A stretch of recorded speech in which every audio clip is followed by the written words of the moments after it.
Did you guys see Jake Paul on the scales when he just blurted out some shit and went off? 216.6. Yeah, absolutely, Niall. You listen to me, brother. When the ring bells, I'm coming in there and I'm coming on his ass.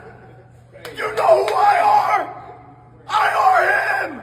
Surprise you with his power? No, but I mean, he surprised my jaw. Talk to me about what your jaw feels like. It's like a baseball in there. 4 titanium plates. How many do you have? Just one. He lasted until the 6th round before getting his face caved in. Literally, you can see the x-rays of his jaw online. Jake did not beat the count after absorbing the right hand that broke his jaw, and AJ got the KO. Guys, let me come out and say the story to me coming out of this fight is Jake Paul. This dude is a maniac. Is boxing still a sport, or has it become the world's most expensive reality show? If you listen to Max Kellerman lately, the answer is enough to make any purist's stomach turn. We are witnessing an era where power now thinks it can negotiate outcomes, where legacy is penciled in, erased, and redrawn behind closed doors. Kellerman's recent explosion over the Logan and Jake Paul business model isn't just about crossover money, it's about a toxic influence that is rotting the heavyweight division from the inside out. The core of Kellerman's anger centers on the idea of narrative ownership. For a century, boxing survived on the sacred belief that once the bell rings, anything can happen. But when you look at the way the Paul brothers operate, you see violence being steered like a storyboard. Kellerman points out a terrifying suggestion. Someone out there actually believed a heavyweight king like Anthony Joshua could be managed like a brand. When AJ speaks without the usual theatrics and drops lines that sound casual but land like bricks, it's a warning shot to the entire industry. Fighting isn't content, and the second you treat it as such, you invite a level of chaos that devalues years of sanctioned pain and earned scars. I wish that I could have knocked him out at the start, but as we saw, he came to my ears and whispered, "Please be easy on me." He thought I'm Mike Tyson, and I will follow his script 40 seconds after I broke the clown's jaw. We are boxers, not content creators.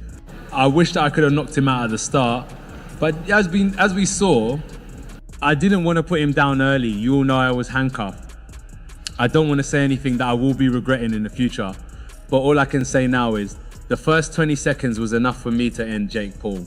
Rumors of a leaked script for the Anthony Joshua versus Jake Paul fight have sent shockwaves through the community, and the details are absolutely insane. According to these whispers, the entire promotion was a multi-layered psychological operation.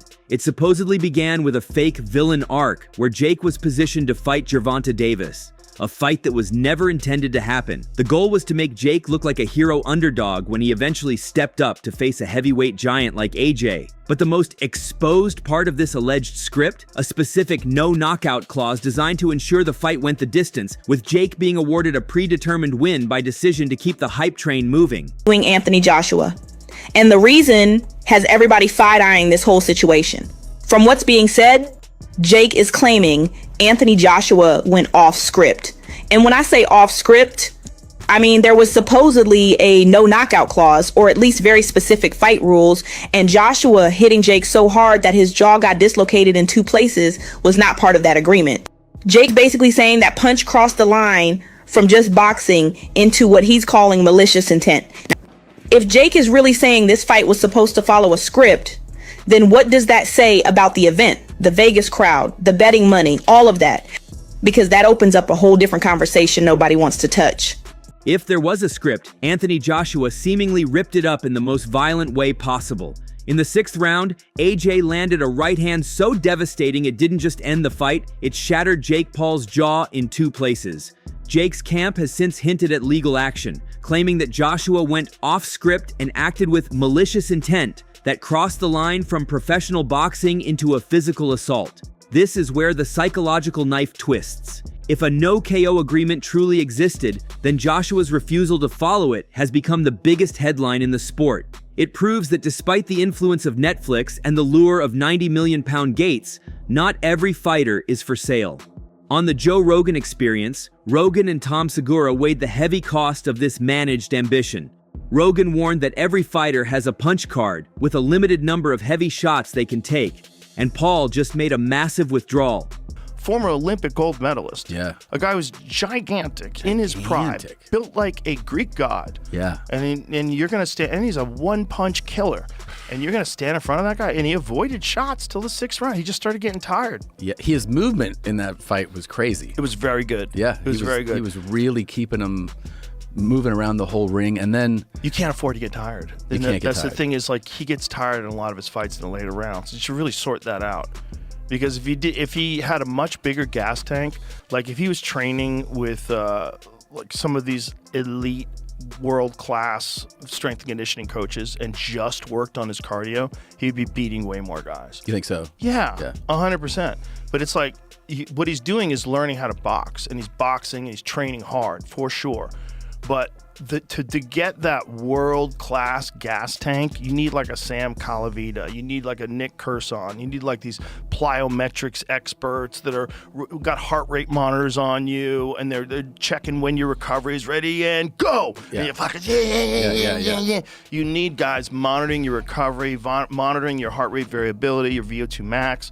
Beyond the physical double fracture, Rogan emphasized the internal concussive impact, noting that a single shot from a one-punch killer like Joshua does the damage of 10 regular punches, a price that often leads to deep post-career brain imbalances and depression. I give Jake so much credit for stepping into that ring. Bro, he got hit with a bomb, a right-hand bomb. When he got hit with that too, I don't know if enough has been made of the fact that, I mean, it was absolutely devastating. But the fact that he had awareness immediately to go like he looked at the crowd like, oh shit, like wow. He goes, it wasn't like cracked. I think he went into that fight knowing that was probably going to happen, and ultimately, the big win for him would be that he was even willing to do it, and that he could do well for a little bit. Yeah, and then eventually just deal with the fact that Anthony Joshua is going to connect with a bomb. Yeah. And breaks his jaw in 2 places. Yeah. And he's fucked. His jaw's wired shut now. He lost teeth. Don't do this very long, because there's a price that you pay that is not worth it. The fallout from these scripting rumors has created a time bomb for boxing's future. Kellerman notes that fans are no longer watching fights for entertainment. They are watching like detectives. Every slow round is side-eyed, every strategic lull feels sinister, and every punch is questioned. During the first 4 rounds of the Joshua Paul fight, AJ was throwing single punches, sometimes only 8 per round. Was he carrying Jake Paul to satisfy a network requirement? Or was he genuinely afraid of his own glass jaw being caught by a lucky shot? This atmosphere of mistrust spreads faster than any promo could ever hope to, and it leaves every fan wondering if the dice were loaded before the gloves even touched. The point that I'm making still stands. Boxing is not a game. Fighting is not something you pick up and mess around with, right? If you're a fighter, if you're a boxer, if you're a mixed martial artist, right, you have to take this seriously and you have to respect the game. That's why when he fought Anthony Joshua, I scoffed at it. I talked a little bit of because of the lunacy. And I said, someone's going to end up dead. Someone can die. 10 to 13 boxers die per year. It is not a game. Now, of course, the man wants to make money and he wants to box people and he wants to entertain his fans and thrill audiences. And that's great. And God bless him. Fair play to him. The man is very, very successful. I've never talked about that. I've only talked about a 58-year-old Mike Tyson or fighting retired, semi-retired UFC legends and then talking about them, right? All I've ever said is box someone your own age and size. And then this thing with Anthony Joshua, I was like, this is crazy. Now let's talk about the actual fight for a second. It happened in the 6th round, and it happened in a 22-foot ring. A typical ring is 20 foot. This one was 22 foot because he wanted a bigger room to operate, a bigger space, a bigger ring, somewhere to run away and be on his bike and stay away from Anthony Joshua. Now, I don't blame the guy. I'd have done the same thing, right? Because Anthony Joshua is gigantic and has the kind of power that good potentially do that to you, right? Maybe it's real, maybe it's AI, right? Either way, his face is going to be swollen today. That's a fact, right? The bigger ring gives you more space. Jake Paul did about 5 miles of road work, shot about 25 double leg takedowns because he didn't want to stand there and go toe to toe with him like Francis Ngannou did, because he knows what would have happened, okay? And ultimately, it ended up happening anyway in the 6th round. And yeah, okay, he's going to have the street cred of standing there and say, I went 6 rounds with Joshua. He didn't go 6 rounds with Anthony Joshua. He ran around, he avoided the fight, and then ultimately got clipped, okay? While Rogan gave Paul credit for his movement and nuts bravery, Michael Bisping was far less forgiving. Labeling the fight a farce, Bisping argued that the larger 22-foot ring was a survival tool designed for Paul to run rather than fight. He scoffed at the idea that size was the only factor, asserting that Joshua is simply a vastly superior athlete and that Paul had no business being in the ring with a 2-time world champion, a mismatch that Bisping claims put Paul's life at genuine risk. They made $92 million each. Fair play. That is insane money, okay? And before you will start, there's no jealousy here, right? You can't be jealous of other men, but we're allowed as fighters to critique things like this, what we see, right? I've been in there, I've knocked people out, I've been knocked out, I commentate fights. This is my life. This is what I talk about. Now, Jake lost because of the size difference, not because of the skill difference. AJ was hanging on that neck, pushing him down. And when you have someone that heavy constantly doing that, it does suck the energy out of you. So Jake Paul lost because of the skill difference, not the size difference. I'm sorry. I'm not trying to, insult this guy. I'm not. But I'm as a fighter, as a former fighter, as someone that's very experienced in the world of mixed martial arts and combat sports in general, right? This is a crazy shout. He lost because he was smaller. He lost because of the size difference. He also lost because he had no business being in there with him. Anthony Joshua is by far a better boxer. Of course he is. You know this. Every one of you watching this knows that. I know that. The whole world knows that. And of course, this guy's his manager, so he's going to spin it. But there is a reason why we have managers. We have managers to protect us from ourselves. To say, hold on a minute, that's crazy. Don't box Anthony Joshua. You might leave in a coffin. But this guy now afterwards is defending it still and saying he lost because he got tired. He did get tired. And there was a lot of clinching. But the clinching was from Jake Paul, from him shooting, from him actually getting double underhooks, from him doing anything he could when Anthony Joshua moved forward to stop the punches being thrown. When you're clinching, you can't throw punches. And the referee should have got in there a lot quicker as well. But for this guy to be blaming it on the size only and not the skill is insane. This episode has underscored a disturbing power imbalance in the modern ring. If a script or a suggestion of a managed outcome was casually floated to a global superstar like Anthony Joshua, imagine the pressure on fighters who don't have that leverage. Imagine the quiet deals and the contracts written with thick ambiguity offered to young prospects who have no escape routes and no platform. Boxing has always been dangerous. Bodies break and jaws crack. But the second someone reframes that risk as a violation of a plan, the sport flinches. This is why Jake Paul represents the United States as America's boxing champion, because this is how Americans think now.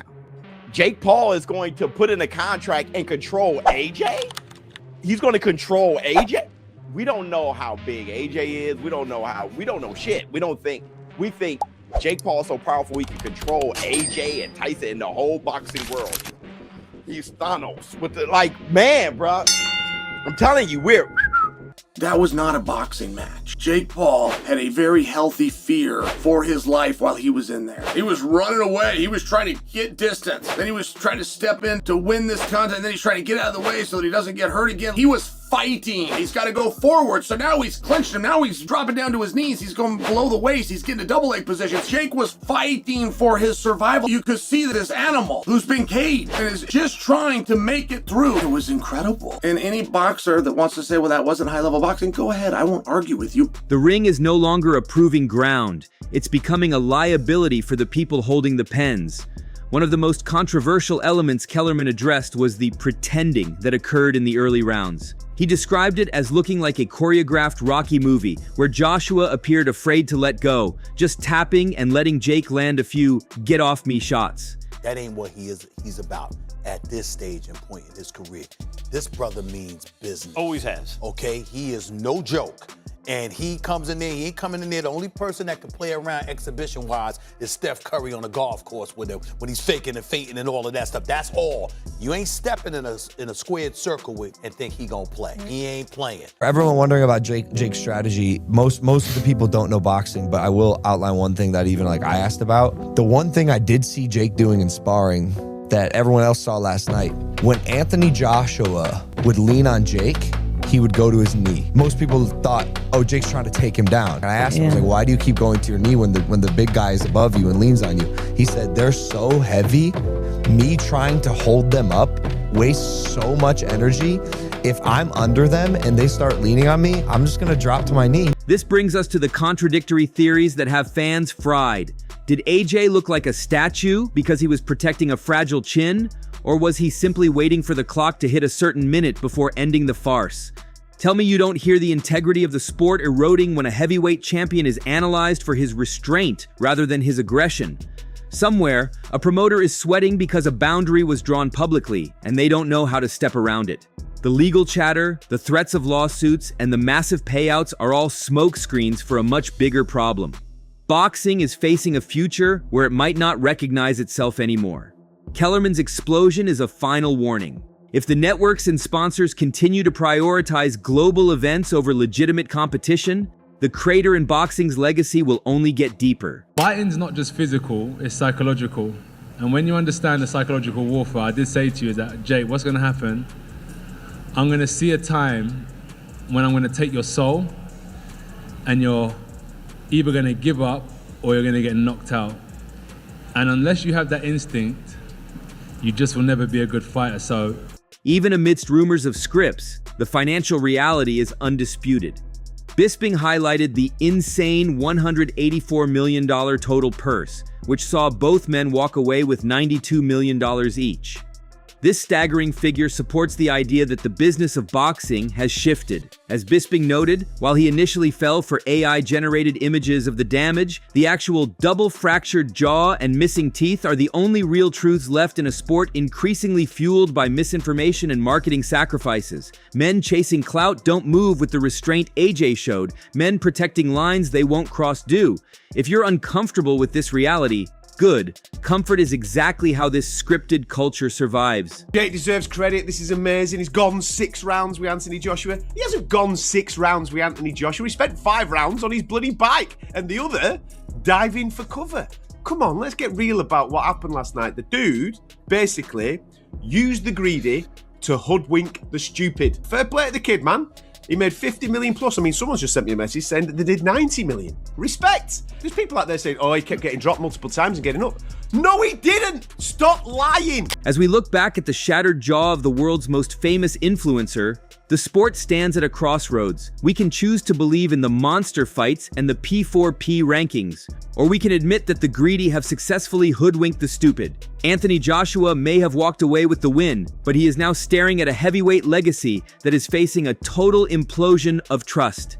The next reveal won't come with a warning. It will drop suddenly and it will be messy. And when it does, the secret of whether any of this was real will finally be revealed. So, that's all from today's video. If you enjoyed it, remember to leave a like, subscribe, and ring that bell icon so you never miss our upcoming videos. And don't forget to share your thoughts in the comments section. Stay tuned, and we will catch you in the next video.